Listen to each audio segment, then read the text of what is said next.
Captain, we have them! We've established Transporter Lock, the Star Trek podcast. Join Ken and Sabriel each week as they explore strange new episodes, seek out new plots and new characters, and boldly go where no podcast has gone before.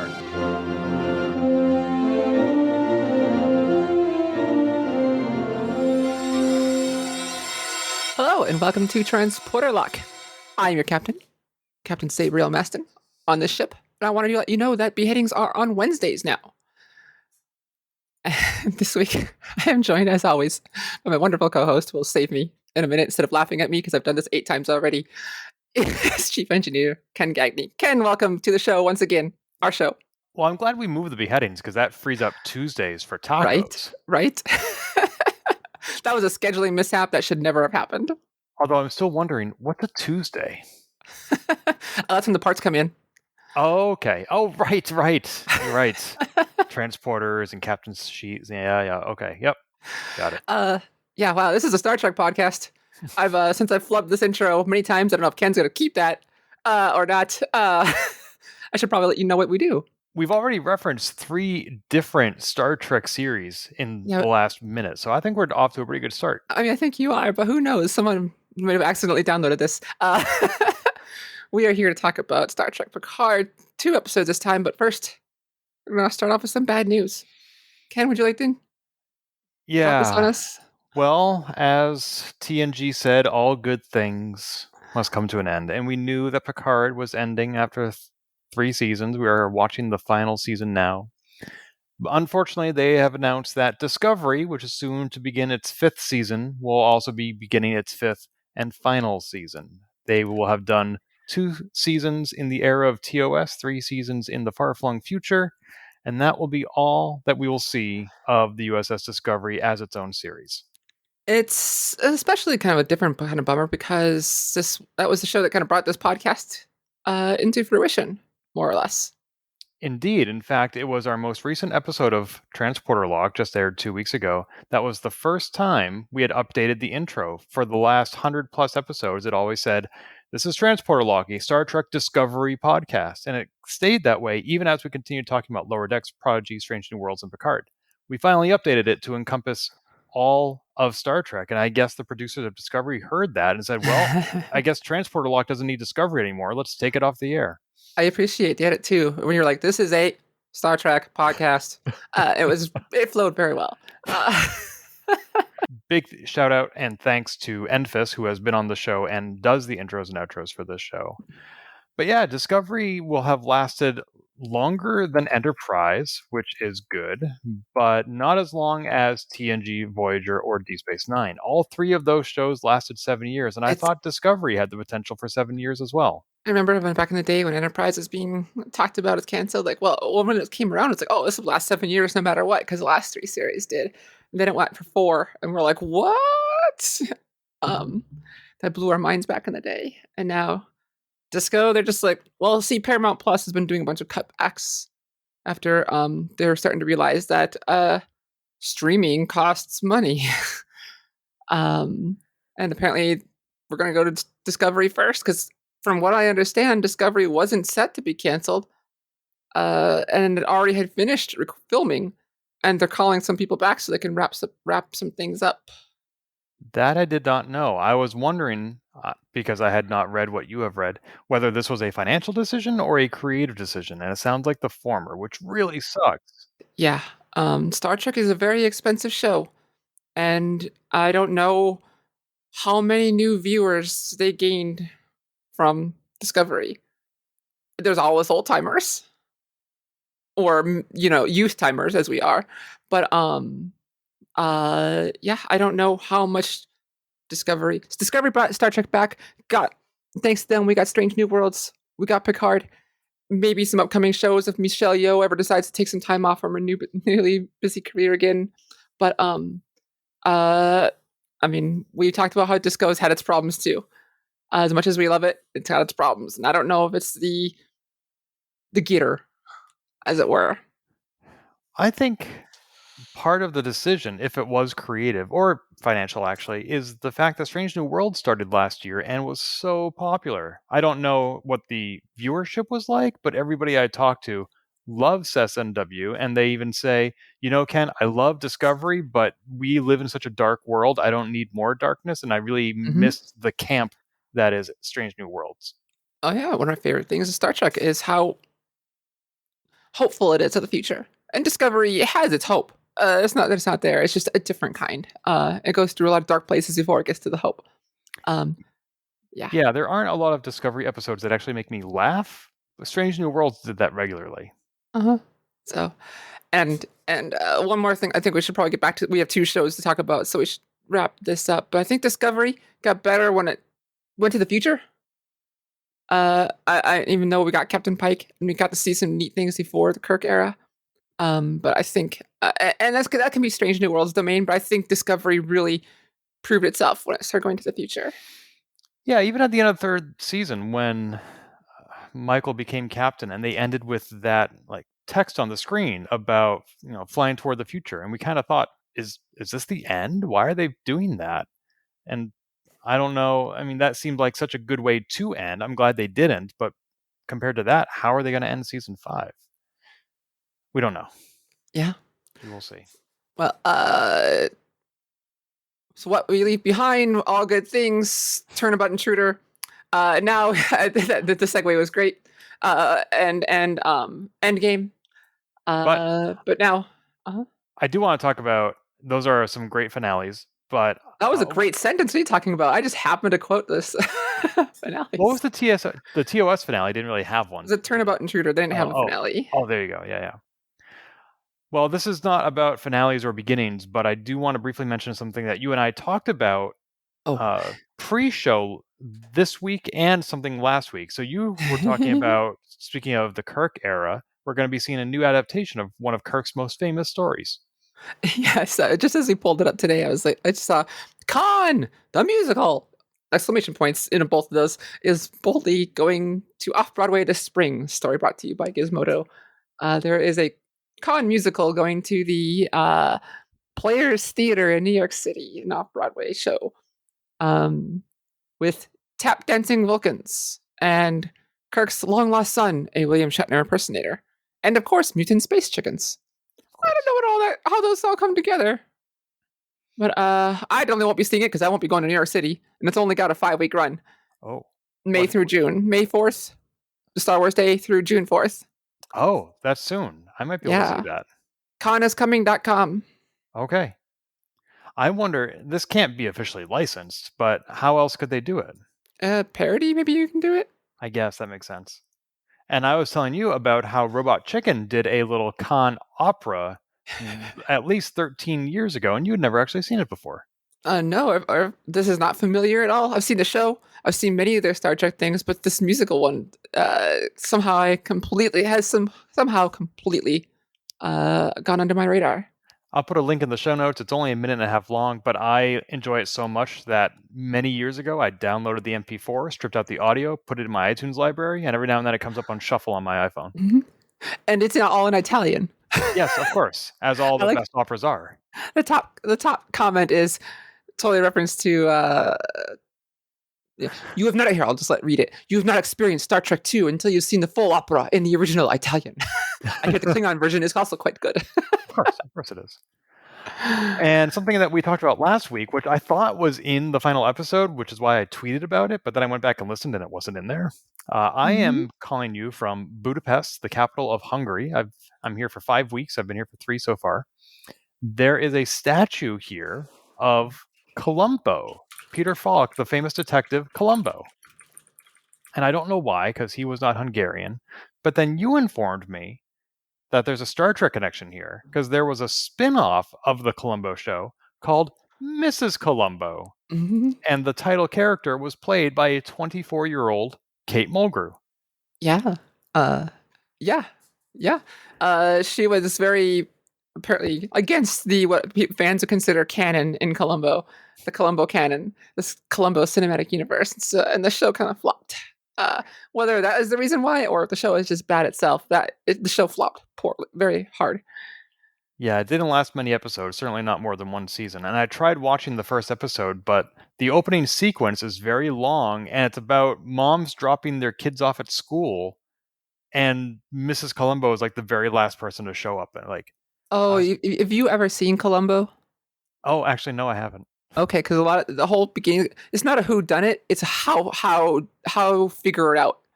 And the whole, like, a lot of times, the first 10, 15, 20 minutes of the show, you don't see Columbo at all because it's showing the setup of why our bad guy killed the person and all this stuff. So a lot of times you don't see Columbo until a quarter of the way through the episode Oh, as he okay. tries to figure, you, as a viewer, you know how and who, and you gotta watch Columbo figure it out.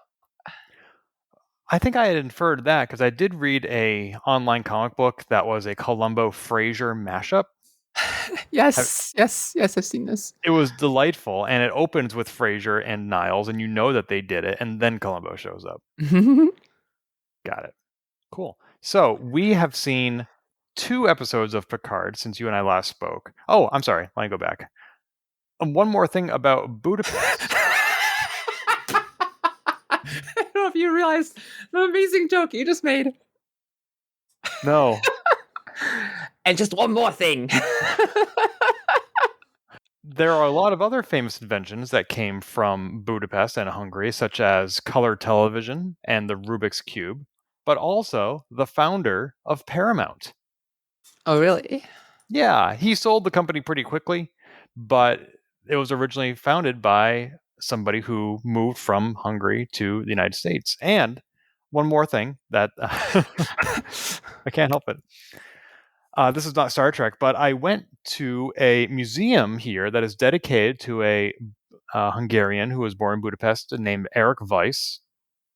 And he emigrated as a young child with his family to the United States and became famous as the escape artist known as Harry Houdini. Oh, look at that. I did not know he was Hungarian, but yeah, he was born here. No idea. And they have a very, very small museum dedicated to him. Interesting. Yeah. Huh. All right. Oh. All so right. you and I have seen 2 episodes of Picard since we last spoke. And so do you have the names of the episodes? I Andy? do. The 2 episodes we're talking about today are Disengage, and the second episode is 17 Seconds. That's right. And I think my suggestion I brought up in the past of watching multiple episodes in a row and then talking about it is ideal, especially for this pair. There were 2 big revelations in these episodes. Like each episode ended with a big what, and one of them was more obvious to me than the other. But I thought we would roughly break it out by that. Like, here's a revelation. Let's talk about how it played out across 2 episodes, and then let's talk about the other revelation across 2 episodes. Sound good? Yeah. So you bring up which of the revelations you want to talk about first? Because I want to see what you thought were the revelations. Well, let's go chronologically. The first revelation we learned was that Picard and Crusher had a baby. Barf. Not a fan. This storyline, I brought it before a little bit, but now like this is no interest to me at all. I don't believe.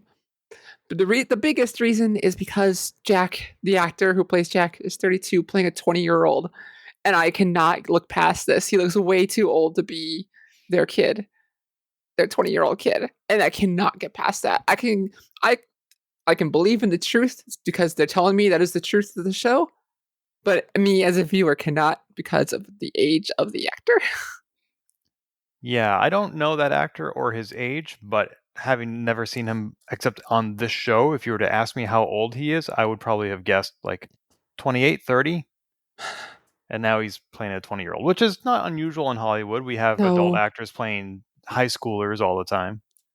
What's up, fellow kids? But yeah, but outside of that, like it doesn't do anything for me. Okay, you're just telling me this. That's fine. It will shape the future events. Cool. I'm here for the ride, but I don't care if he's your kid. That's probably not a good state to be in. Yeah, I'm a little disappointed that their relationship, Jean-Luc's and Beverly's, was not as unsurprising as we saw in All Good Things. Like in that, they got married and then they got divorced. And sure. But in this one, she got pregnant and didn't tell him and went away for 20 years and cut herself off from not just her child's father, but everybody on the Enterprise crew. And Uh, that is so with the way you're talking about this sounds like you totally side with Picard in their little conversation that Beverly and JL had. oh, I'm not saying that I side with him or that she made the wrong decision. I think that the Crusher we knew on TNG would not have done this.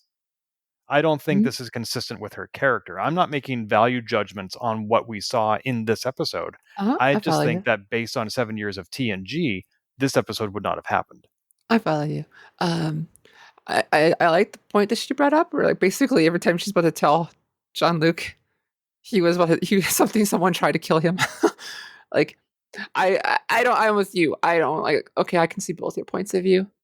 Um and ultimately I mean Beverly said she gave Jack the choice if she couldn't make it on her own and he chose not to um meet up with Jean-Luc.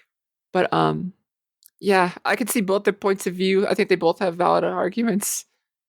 And I don't know if it was different from Beverly back then. Honestly, I think Beverly, sadly, in originals in Next Gen, was one of the weaker characters because they didn't let her be a character. And she was never. I always like Pulaski, especially in hindsight, because they let her be a character. Beverly was sadly not allowed to have much freedom outside the sickbay. Or you get a spot here and there, the dancing doctor. I mean, or teaching Data how to be funny or dance, or she had fun with her candle. But I think Next Gen treated Beverly poorly, and I don't think she got a room to be a character where already she's getting lots of space here. And I can basically sure I can believe it. Basically, that is what I'm getting at. That she could become this way. I suppose so. If any of the characters were to do something out of character, it would be the character with the least character. Yeah, yeah. And we found out why Jack has a British accent. It's not genetic. It's not genetic. You went to London, apparently never dropped it. That's their little excuse. But like, I know someone who picked up an accent watching a lot of television, British television, when they were little, and never really dropped it.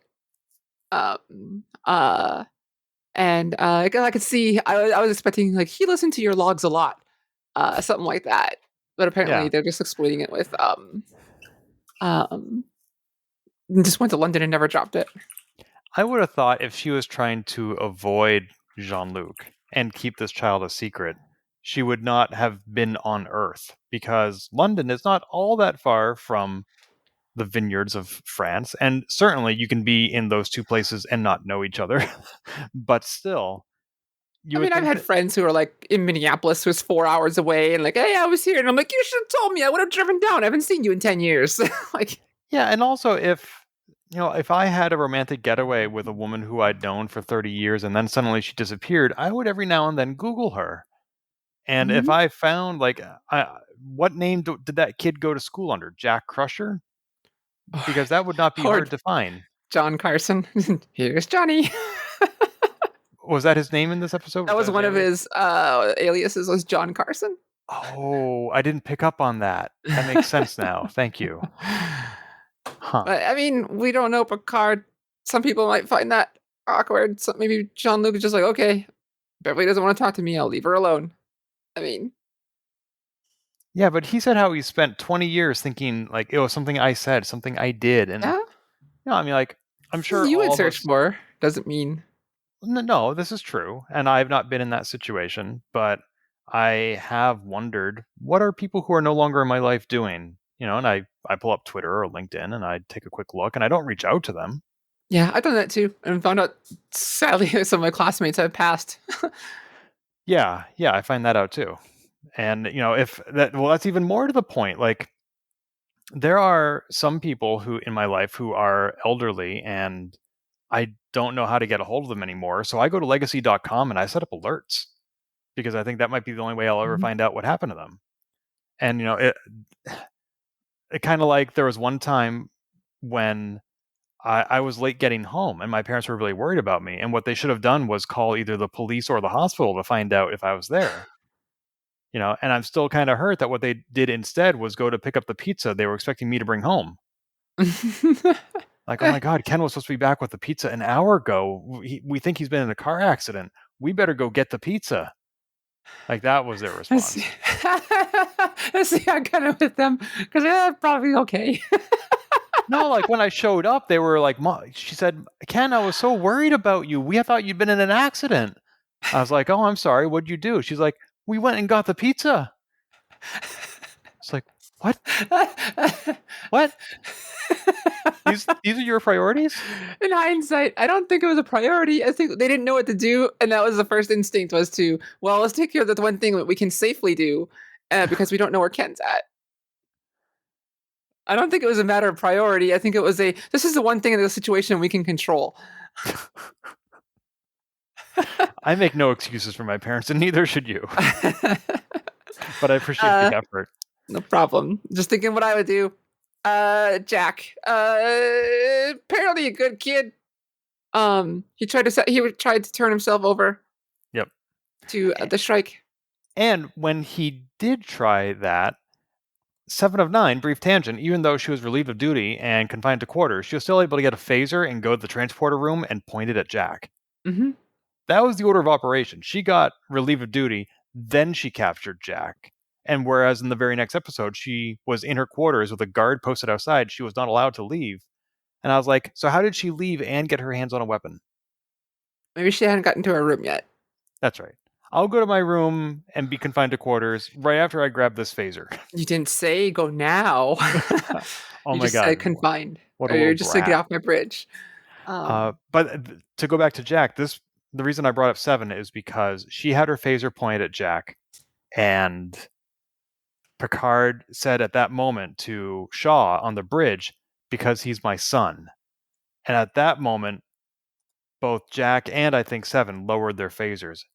Mm-hmm. Was Picard on the intercom at that point? No. Did the whole bridge what hear happened? Picard's like, because he's my son, and basically Shaw was like, oh, damn it, we're stuck here now, and told everyone, or that's when Picard went shields up, locked the transporter down, locked everything up, and basically everyone understood what's going on. Like, I'm pretty sure that they couldn't hear. I think Jack and 7 responded to Picard's confession before Shaw told them anything, though. No, I guess no. Shaw didn't say anything at the point yet to the bridge or crew. The comm might have been open. Maybe they heard. It's very possible because they were talking. Because 7's like, I'm here with him now. It's very possible they heard those two heard that conversation. Picard was like, wait a minute, we're on speakerphone? I didn't mean for Jack to hear that, and you're not my son. Sorry. I was going to tell you later. No, they knew. They were. I just watched the episode this morning. And Jack knew, as we found out in the next episode, that Crusher Beverly had already told him. Uh-huh. And so I guess Jack wasn't responding to the revelation. He was responding to the fact that he'd been outed. I think it's more like you knew there was no fight in this anymore. And yeah. And also, no Starfleet crew has ever discovered that you need more than one person watching the brig. Ever. It's the same thing they've been doing in cowboy movies for 100 years. Yep. One guard. Yep. That's all you need. Oh, you're required to tell me the power outage of this field. No, you're not. That's a lie. My God. How can you be so easily manipulated? Good. That's the requirement for brig duty. However, when Picard said to everybody, oh, because he's my son, Shaw had been so against putting his crew, putting his entire ship at risk to save this one person. And he hated Picard and Riker. He knew that from the moment they showed up, when he started eating dinner early, and he's like, oh, I don't like your wine, I don't like your jazz. And then when Picard says he's my son, Shaw's like, okay, everybody, we're going to do this. I was like, no, really? I'm liking Shaw more. Like, we're starting to see him as a captain and not this guy who's just annoyed at this Admiral who showed up on his ship to steal it. I mean, outside of his racism towards Borg, which everyone still community still thinks like he. Actually, no, we know he was at Wolf 359, I think, or maybe as community. Maybe I'm mixing things up. Anyway, we're starting to see him captain, and I think sounds like he might actually be a pretty good captain when he doesn't have time to be a dick. We see him like, I understand, Picard. We're in for a penny. All right. I'm with you. He's still like, this is all your fault. But I mean, he's watching over his crew. Like, all right, you three, taking a rest. You just took a 36-hour shift. He's still thinking about his crew. He, as was blasted and sent to sick bay. He cares about this ship and the crew. He's just annoyed at this admiral who kidnapped his ship. He has made a lot of good decisions. I agree with that. What I don't understand is why it mattered to him that Jack was Picard's son. Because based on what we'd seen of Shaw to that point, I would have expected him to say, Picard, I don't care if he's your mother. I am not putting our entire ship at crew at risk for one person. It sounds like there's something behind his past, something that, as in Vadic even pointed out, I'm surprised you remain functional. There's probably something we don't know about his past. Then, unless he has the honor of understanding. Sorry, like okay, Picard says, I'm not going to let someone's son. Basically, if it's not a backstory reason, he's got some kind of personal integrity related to kids. Yeah. Yeah, I did like that he was able to transfer the control to Riker even after, like, he knows Riker is his predecessor as captain and he lives in Riker's shadow. And here he is saying, no, I give it over to you, Riker. I thought that was cool. I liked him for doing that. You said that there was perhaps a hint in the outro as to why he was not being kind. Well, in the outro, there's a spot where his name is mentioned and his commander is blocked, redacted text. Oh, that's right. And but I think I was talking about the current commands. Like, why would 7 be redacted? But I could be mistaken by that. I have to look at screen caps again. There is just is mentioned in the end credits there. And you mentioned the last time we did this podcast how Shaw dead named 7 of 9. There was a moment in the latest episode where she taps her comm badge and says Hanson to the bridge. And I was surprised by that because somebody else had called her 7, Geordie's daughter. Yeah. And she was really touched by that. And Shaw's not the captain at that point. So, admittedly, she had said, like, she herself had corrected Picard when he tried to greet her earlier. So this is not the first time we've seen her use that name. But I was hoping by this point in the narrative, especially when she's been relieved of duty, and what more are they going to do? I wish that she would start using her true name. I think from their point of view, it's only been a few hours. Yeah. If even that.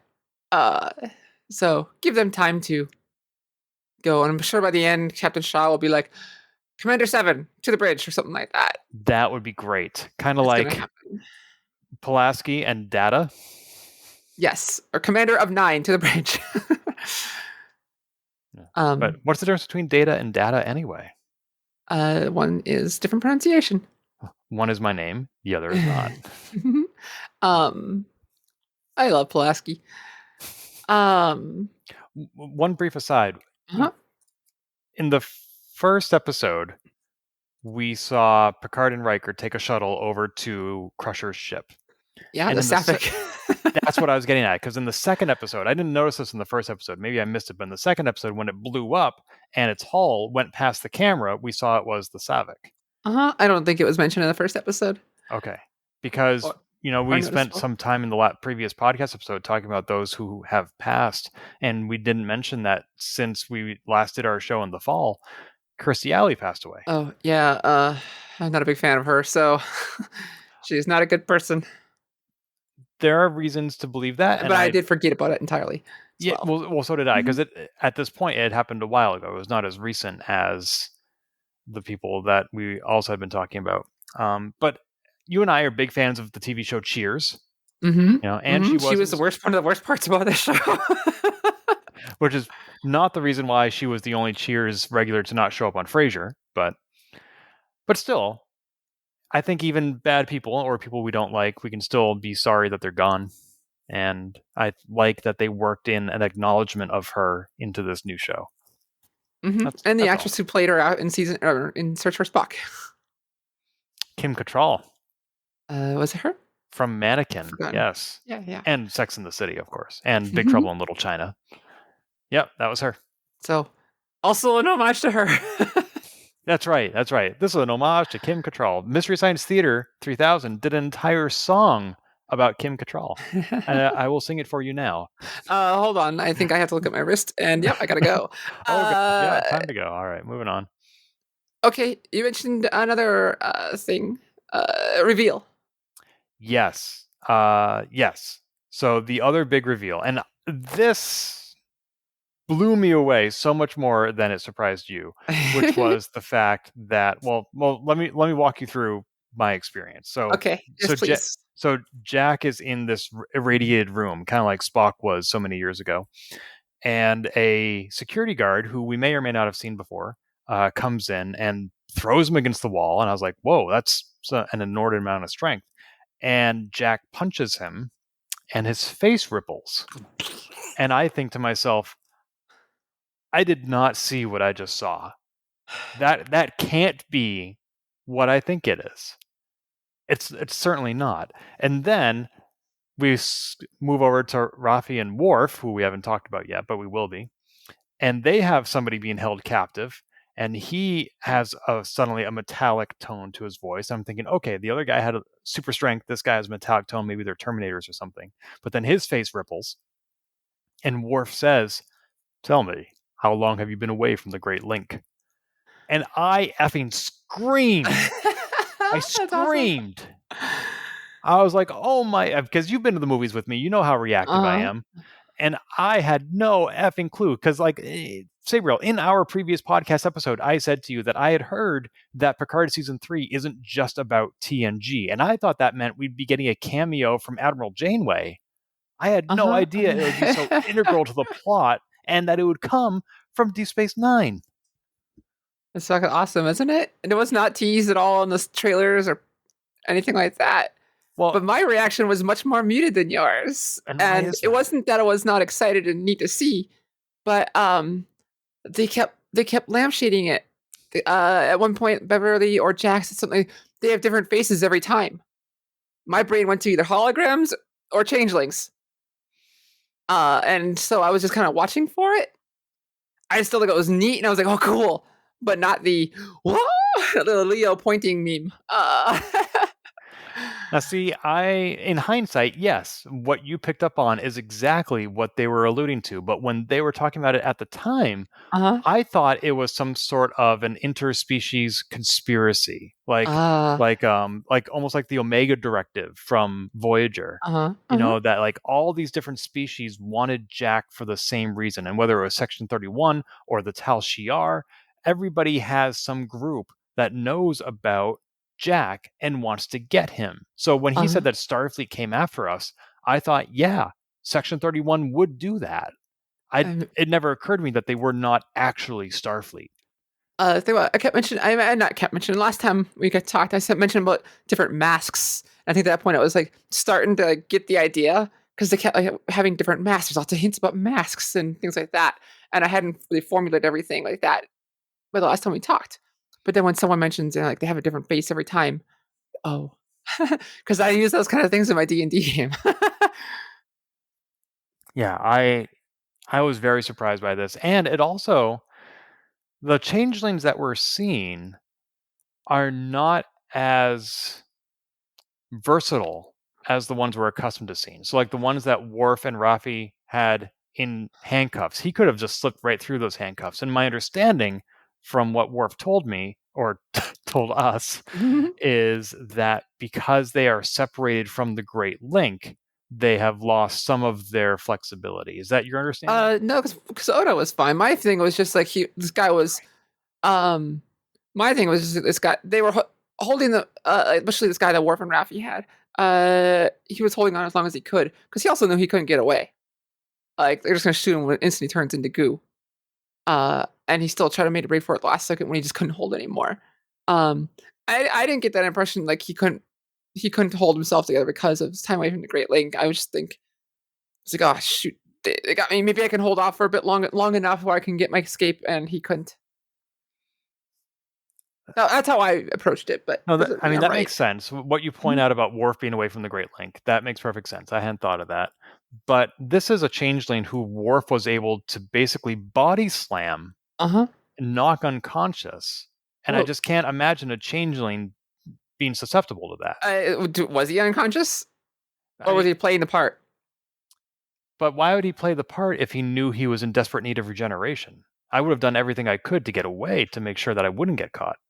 I mean, I don't know. Yeah, I don't know either. You mean also another thing you would have?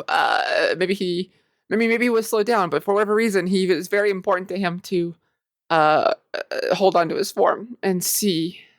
And whatever reason, it was very important.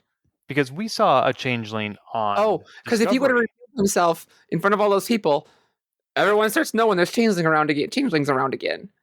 But that's the thing about changelings. We saw one on Discovery, the fourth season, and he was in a casino. Yeah, and he was in a casino, and he would just, when nobody was looking, turn from one person into another. He wouldn't fly into a raptor and fly away.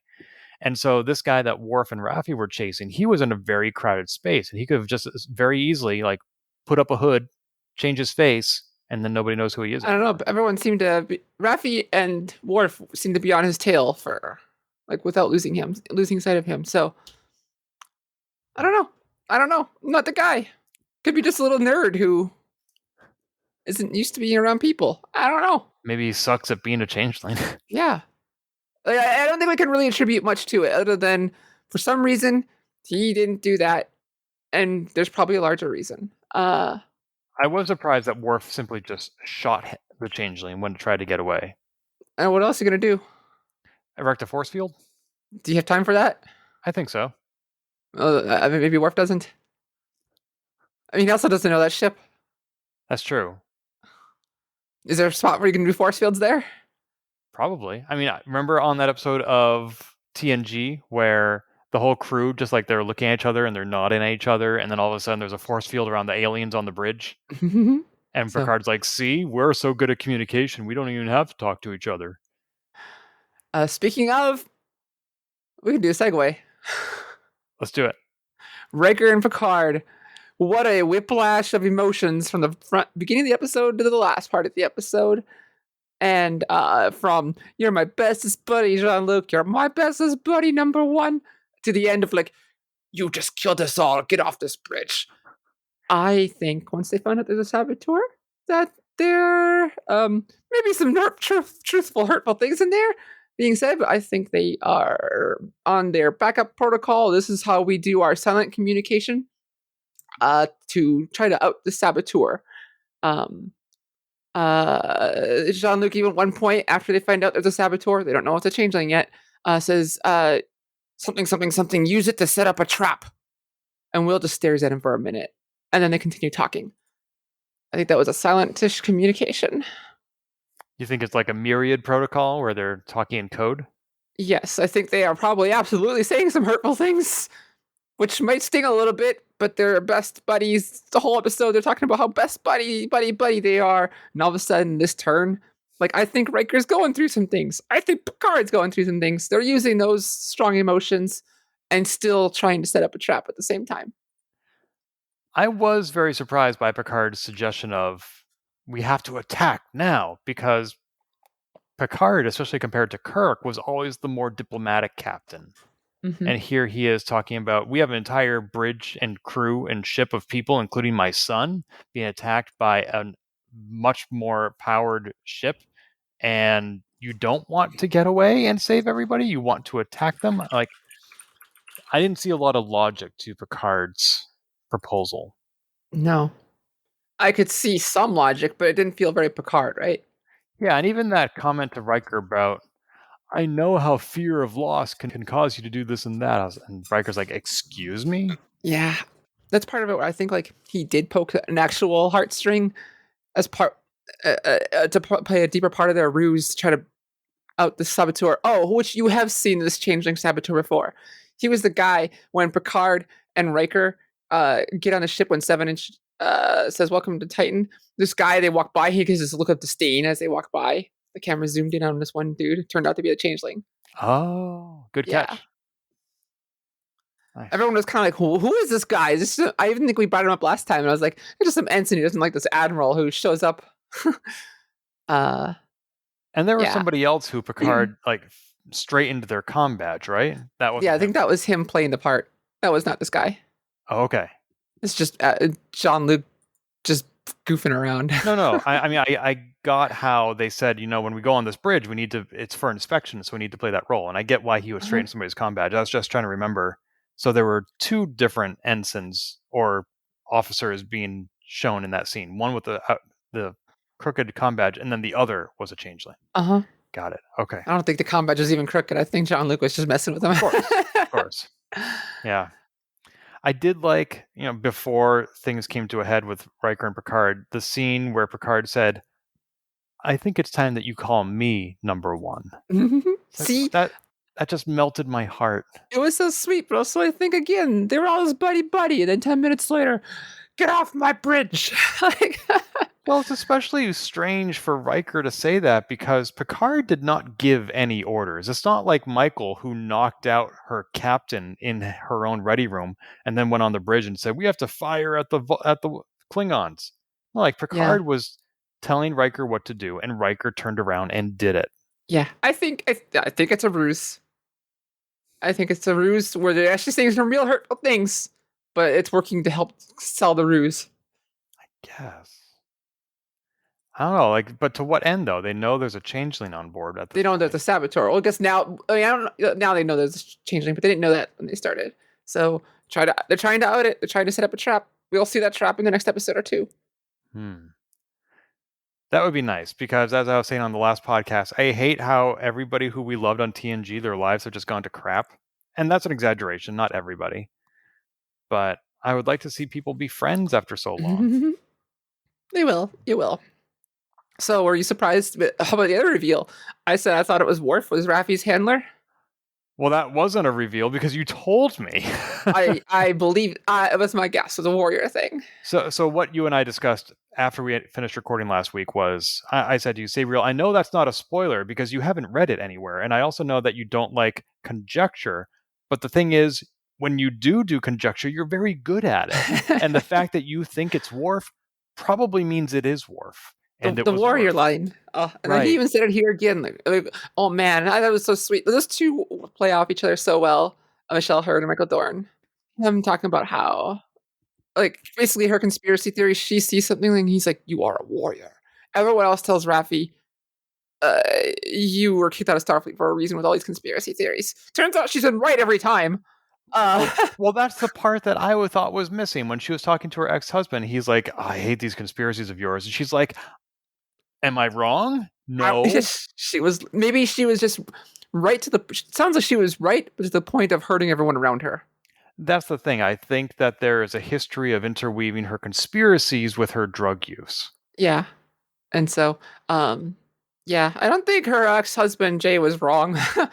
But, and basically she burned every bridge with him. Well, I think that her ex-husband, putting her in that situation where she had to choose, giving her that ultimatum, dick move. Like, if you really want your ex to not do drugs, maybe don't take away her kid. Like he was right for calling her out on some behavior, but then I don't think he was right in this ultimatum. I agree.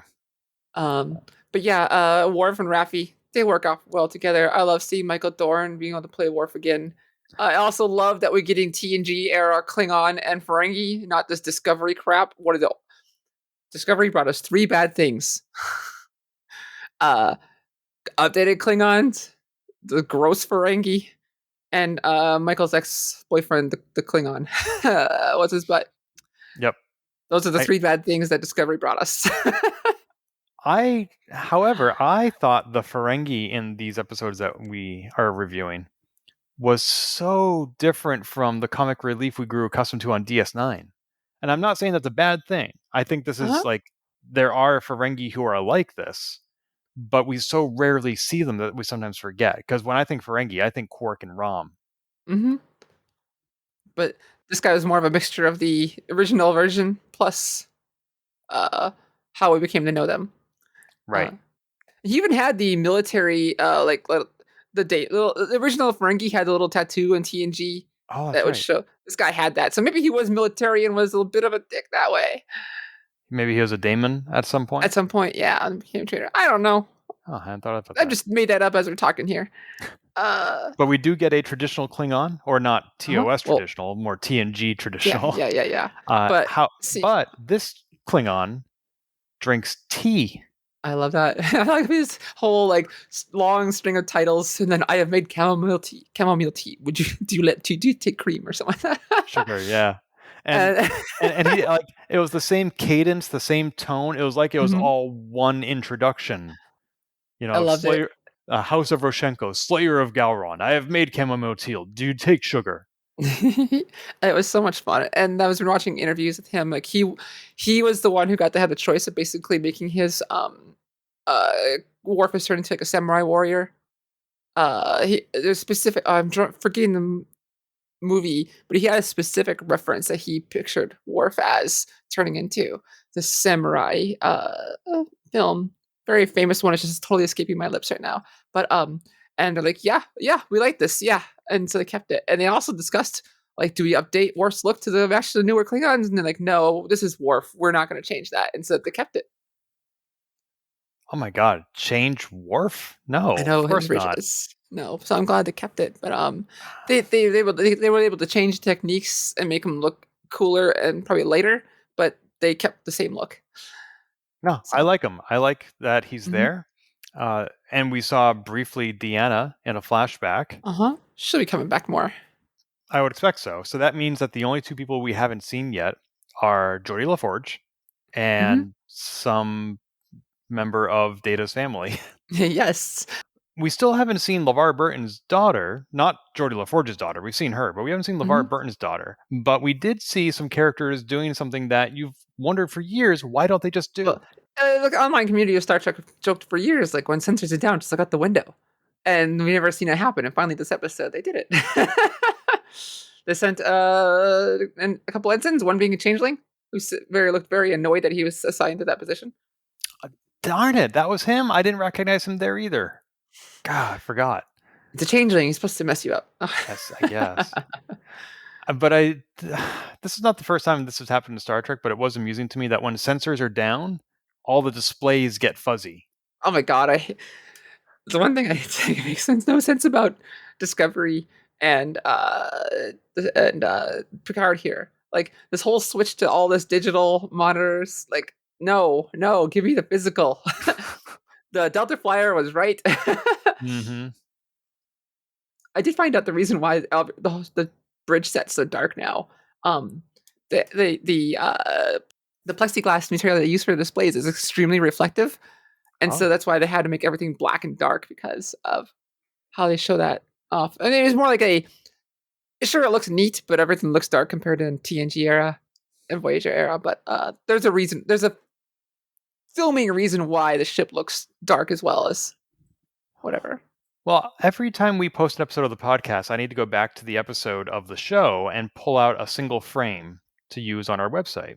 Uh-huh. And I found that the images, not just from Picard Season 3, but also Strange New Worlds Season 1, are all heavily desaturated. I need to run them through a color restoration algorithm. Yeah, you show that to me, and that's just yeah. Well, it reminds me of this YouTube video that says, what if the Man of Steel movie had been in color? Right? I've seen that. It's so good. Yeah. And I just don't understand. Like somebody told me, one of my coworkers on Slack, that the reason they desaturate TV shows is to make them seem more cinematic. And I was like, but it's a lousy practice in cinema as well. So why would you replicate that? Like, Yeah. oh, they do it like crap, so we should do it like crap too. Yeah, it's the same reason like audio seems to be the thing that always takes the worst hit when it comes to movies and television. Oh yeah, I actually had a long discussion with some coworkers about that recently, and one of the things I didn't stop to consider before was that televisions used to be these giant cubes, and now they're very narrow, thin, flat TVs. But speakers, to be good, need to be huge, and so they're cramming these crappy speakers into these flat TVs with the expectation that you will buy a third-party sound system and hook that up externally. And so the inbuilt sound is not intended to be used, basically. Yeah, it's a bummer. Like I do enjoy watching shows with closed captioning, but a lot of times I could turn them off. But I can't understand things half the time now, so I have to turn on closed captioning. And I don't think it's a hearing problem. It's a lot of shows just are mixed very poorly, or speaking range is very different than the music range on a lot of shows, and it's just frustrating. I was concerned in my case that it was a hearing problem, and then just this past November, what I started doing was whether I'm watching something on my laptop or on a nice big TV hooked up to my Apple TV streaming set box, I'm using Bluetooth headphones. Mm-hmm. It doesn't matter what the circumstances are. I mean, if I'm watching by myself. And it turned Yeah. out that has eliminated my need for subtitles because I didn't realize it wasn't my ears that were going, it was the crappy TV audio. Speaking of subtitles, viewers who are watching this on Amazon Prime and not Paramount Plus were spoiled on a big reveal in the third episode, because at one point, we should talk about Captain Vaddock. It said Changeling crew member 1 at the beginning of the episode, or something very similar to that. Changeling crew member or changeling person. Yeah, Why would they do that? I don't know. What do you think about Captain Vaddock? Remember who that is? That's our evil person on the Shrike. Oh. Well, I don't know that I have a lot to say about her. I do think her ship and the portal technology is very interesting. Yeah. I don't think they are using it to its maximum. Basically, they're saying, hey, everybody, let's take the Titan and move them a little bit to the right. Wouldn't that be annoying? I think it's. Oh, I love Vaddock. She is delightfully evil. She's so calm. She is collected. She is evil. Do you know who the actress is? No. It is Christopher Plummer's daughter, Amanda Plummer, former Klingon Chancellor in Star Trek 6. Oh. Okay, because I thought I saw a spoiler on the internet and I was really upset because I'm trying to avoid spoilers. Uh-huh. All they said was like father, like daughter, and they showed two GIFs, one of Christopher Plummer as the Klingon turning around in his chair, and then one of this person. And I thought they Uh-huh. were referring to the characters. I thought they were saying that whoever this villain is, she's the daughter of somebody. So just like we have Picard's son, we have this other person's daughter, and that goes back to the season 3, episode 1 title, The Next Generation. I see what you mean. No, you were not spoiled in the way you thought you were. No, this is his daughter playing this evil character now, and I think she's brilliant. She's so good. She's such a delightfully evil person who is very calm and collected and reserved, and she is toying with the Titan. I don't think Beverly even says, like, I don't think they actually want Jack. I think this is all a ruse to get Picard. I think it worked extremely well. They had to hope that Picard would take the Titan. They had to hope that Picard would show up here. They would hope, but I think there's a grander scheme here. Something about Picard specifically, or the entire TJ cast. Um, I don't know. I think there was a lot of cogs they were hoping to get work. But in any case, she is up to something more evil here than we know, and she is keeping them in this nebula, which this nebula is also weird. It has biological signs. When they first got here, yes, our Vulcan science person, Natalin, something like that, she mentions that twice. She has mentioned there are electrical and biological signatures from the nebula. She changes her name to Anomaly in the third episode, and she also, when they first got here, she says reading photonic energy in the nebula. Ken, do you know what photonic energy means in Star Trek? I feel like I should. Does this mean holograms? Yeah. Photons be free. What is going on here with this anomaly? I cannot repeat it here. I posted something with Rot13 on my Twitter account. I saw that. So not cause any spoilers. And so I'm excited to go back to see how correct I am. But it has to be a coincidence that they're in this nebula. The Shrike didn't chase them into it. That's like, there had to be a lot of hoping that all these little deeps. Maybe the plan was, oh wow, we have this amazing opportunity to shut up at our back door. It has to be that, because there's a lot of weaving and things to get here. Unless, I'm not going to say anything for fear of approaching a spoiler. I mentioned it to Shar, so it's still in the conversation if it comes up. I don't think this is it though. Do you want But me I to take my fear headphones off so you can share it with listeners? no, no, I'm not going to. Okay. I will. It's in my conversation with Shar. Remind me, uh, in a few weeks.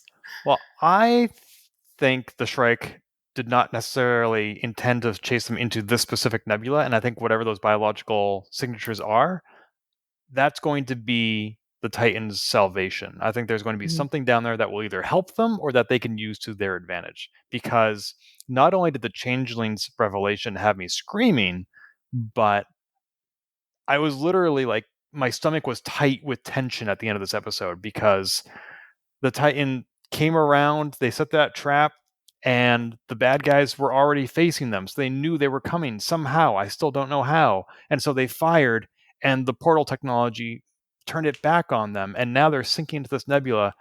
And it's one of those situations where, like, as much as I would love to conjecture, I don't see a way out of this unless there's something we don't know yet, like those biological symbols.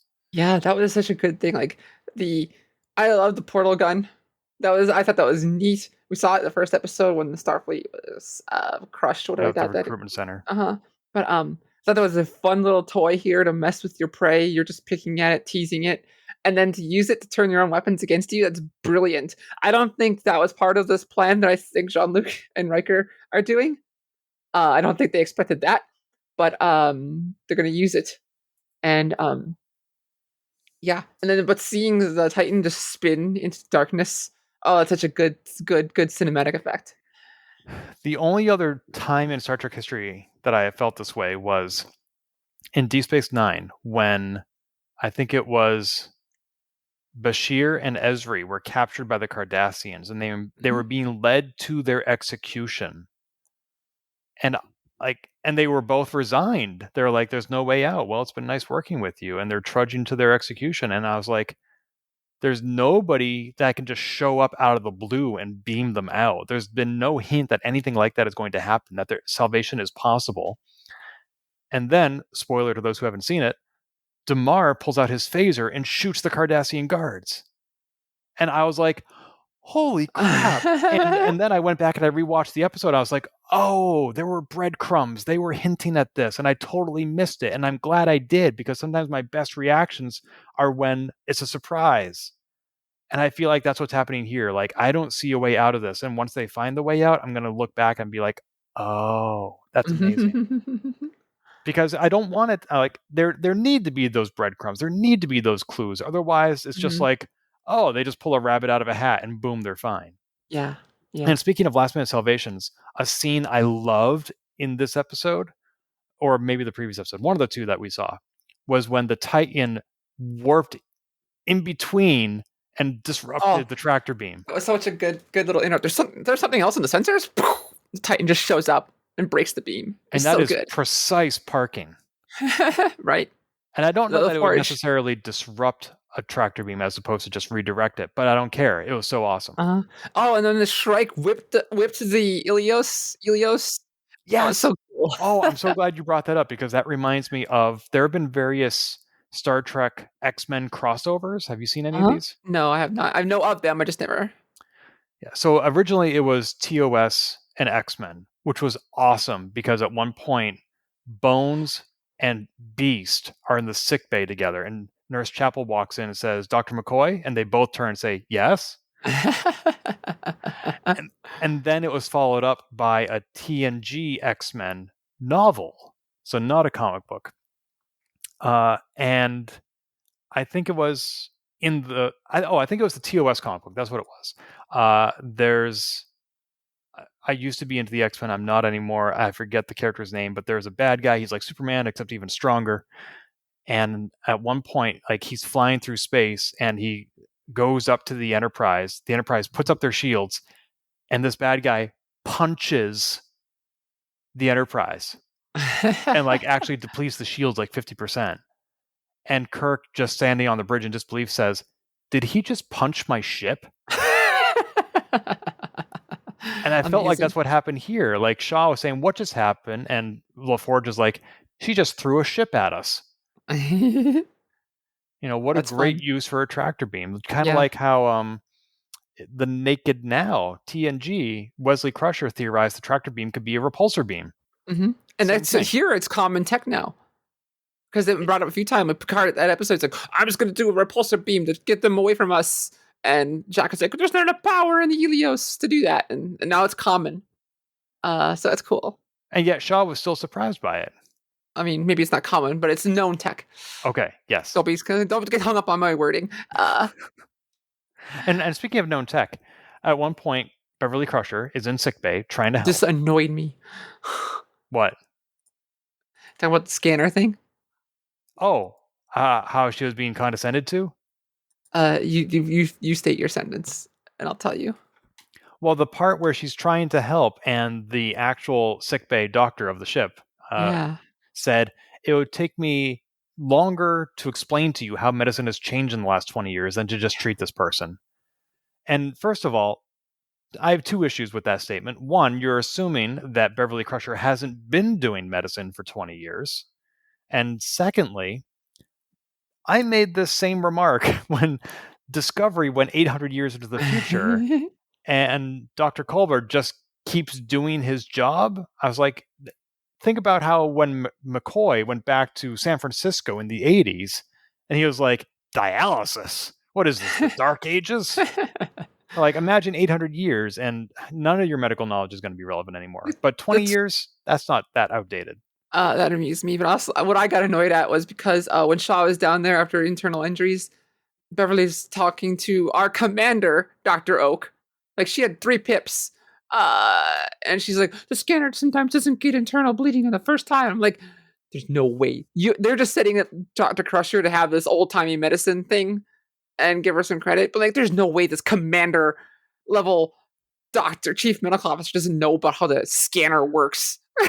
Yes, I just got annoyed at that. Like, how did you get to be CMO and not know that? I mean, granted, you are much younger than Beverly Crusher and have less experience, but you have enough experience to be a commander. Yeah, and the chief, that just annoyed me. Like, can you imagine like someone coming in to tell Beverly that, or even the doctor, or Bashir, like. Well, one thing that is on one hand not surprising to us as fans, but probably should be surprising in universe, is that everybody who was on TNG is now a legend. Like, my father, Geordi LaForge, was one of the best ship designers and engineers that ever lived, except he had trouble making friends. And then Worf shows up, and Rafi's like, Worf, you're a legend. You're exactly what I expected you. And Picard's like, oh my God, Picard, and Riker, and 7 of 9. Oh my gosh, everybody knows everybody, and they're so amazing. When LaForge's daughter gives her speech to 7. And she says, like, the sound's rehearsed. Well, that too, that was great. But also I just picture her going down there like, I'm gonna say this. I'm gonna say this. I'm gonna say this. I'm gonna say, but also like, everyone thought I'd follow my dad's footsteps, and then when I became a pilot, everyone was like, and I'm like, your dad was a pilot too in the first season, yeah. Yeah. So I was like, I laughed. I'm like, Yeah. I mean, Gene Roddenberry thought it would be ironic to have the blind man as the pilot. Yeah. Yeah. Hopefully he came with the character first and not that, but I'm sure not. Anyway, we're getting a little long in the tooth here. I've got all my notes. All my notes. We forgot one major one. Let's hear it.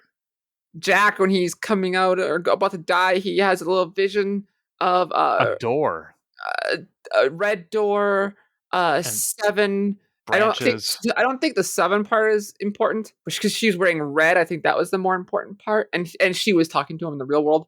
I don't think it was the 7 was in his dream was important. I think it was the red on her shoulders and the red vines behind her. And she said, "Tie the branches together" or something. Connect the branches. Find me. Yeah. No idea what this is going to be. No idea. Other than, is the stuff they stole from the Daystrom Institute the red matter? It doesn't seem like logical. I don't think they're going to go into that well again. But the changelings did say, your home worlds are going to be destroyed. Maybe they'll tie it into Star Trek 2009. Maybe. It just doesn't feel like they're set. Maybe, but we don't have that many episodes to go down that rabbit hole, so we shall see.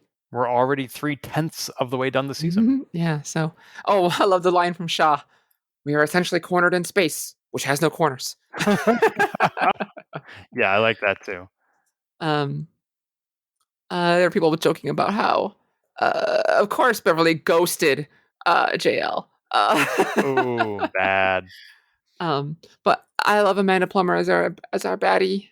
At least I still think she might be working for someone, but she makes a She good has to villain. be. Yeah.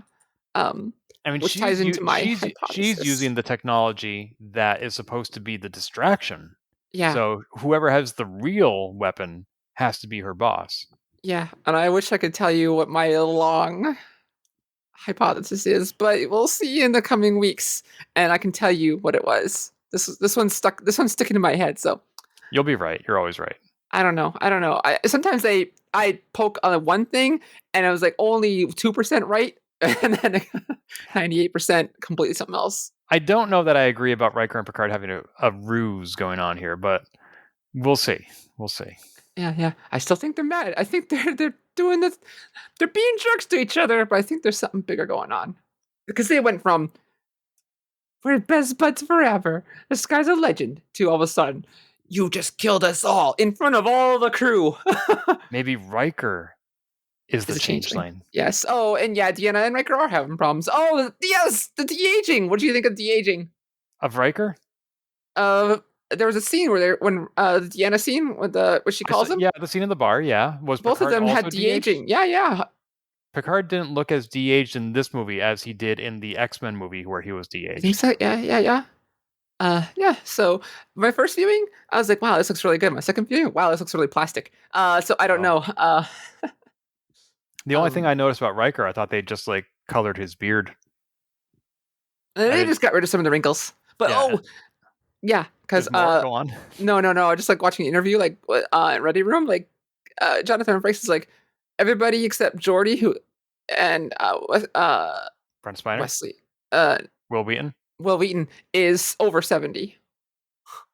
70 or older. Really? Like, and LeVar's like 69 or something. He's basically there. And Will Wheaton is 50. It's just a comment he made to Will Wheaton. It's like, wow, to see everyone still doing their thing. Jonathan Frakes is exactly 70 years old. So, yeah. LeVar Burton is 66 years old. Brent Spiner is 74. Marina Sirtis is 67. So this is just his offhand comment. But yeah, they're all up there. Is what the main point of it is. And they're still doing their thing and having fun being on stage. And that was just, he said just how fun it was. And incredible that they were able to get everyone back together for this all these years later. I think I may have said before how fortunate we are that they're all still alive. Like one of the reasons this past summer that I paid exorbitant amount of money to get William Shatner's autograph is because there are very few opportunities left to get any TOS cast member's autograph. I've gotten everybody from TNG, which I'm excited about. But even like Voyager, everybody's still alive as far as I know. But Jennifer Lien, you're not going to see her on the convention circuit. No, not unless something major happens. Poor gal. Yeah. I don't want to say pity her. She's just different life decisions and has a rough time. Yeah. Yeah. And I'm glad that everybody on TNG is both alive and relatively doing well. Yeah. Although now, is this a TNG reunion or is this a Gargoyles reunion? Also could be that. Apparently, also everyone keeps saying they set up the possibility of spin-offs in Picard season 3. Not of who, but there's plenty of opportunity for spin-offs. Well, I at this point in the season, I can't imagine what the spin-off would be. I don't either. I will say that the season will be incomplete if there is no cameo by Reginald Barclay. Oh man, I hope they got him. Right? At least they got him for First Contact. That reminds me, I'm sorry, just one more thing. Crusher, Beverly, I know, Columbo, right, said how she lost her parents to space, she lost her husband to space, she lost her son, Wesley. I was like, wait a minute. Of the 4 people you just named, 3 are dead. 1 is alive and well and showed up for Riker's wedding. In non-canon. No, he was off to the side. Okay, he might have been there, but we don't know how much he visits home. Sounds like basically she lost him to the stars too. doesn't get to see him much as, or the mother thing of I don't hear from you every week. You're dead. I mean, we don't know how much he actually calls home. Right, but what I'm saying is that in that one statement, she conflated two different meanings of the word lost. The first three people are dead. The first person is just gone. Yeah, I don't see any problem with this. Okay. I mean, I don't. I thought it was a really good line. Everyone she's loved, basically, she loses space. Which is not true of the entire rest of the TNG cast. She didn't lose them. She cut herself off from them. Every family member, I think you're knitting picks here, picking knits. Well, there's birth family and there's chosen family. And her blood family, she's basically lost to space. Yes, one way or another. Yeah, and then she names her kid after her ex-husband. The kid with the, as someone pointed out, am I the one of those Reddit threads of am I the arsehole of I married or no I fell in love with the best friend of my ex-husband and named my son with his best friend after my ex-husband. Am I the arse? And what would you say to that? Are you? Or are they? Maybe we'll find out next week. All right. Well, on that note, I think we've had a lot to say, and we will find out more next week. You and I will be back on the air longer or later than that. We have some time zones to navigate coming up. Yeah, and you got some moving to do. Yeah, I think we can make the next episode work if we can both be a little flexible. You're going to change time zones before I do because of the way our continents follow daylight saving time. Sure, I'll take your word for it. I don't pay attention. Why don't you? Don't you want to know when you are? My clock changes. I'm good. But you have international friends. Yeah, that doesn't tell me when I'm going to talk to them.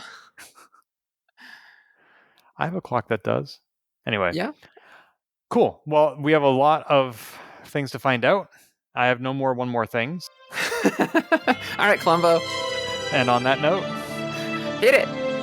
If you've enjoyed this episode, please leave a review on iTunes and keep your hailing frequencies open by following us on Twitter @TransporterLock or subscribing to our podcast and email newsletter at transporterlock.com.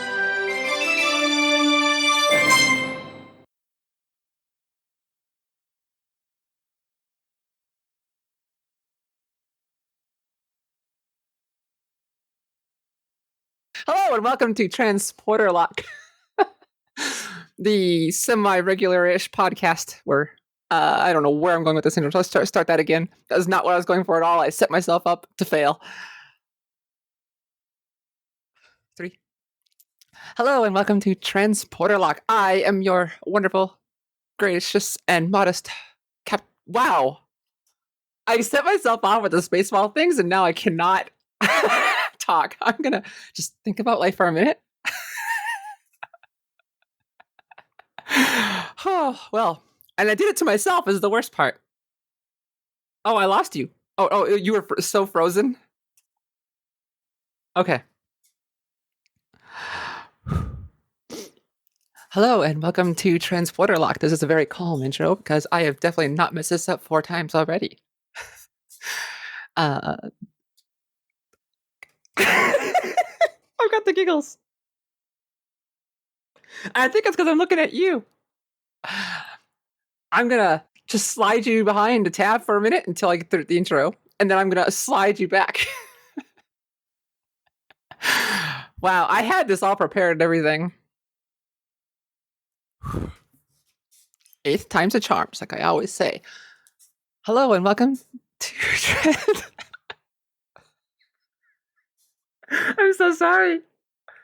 This is like those blooper reels you see on Star Trek all the time where they don't stop laughing at themselves.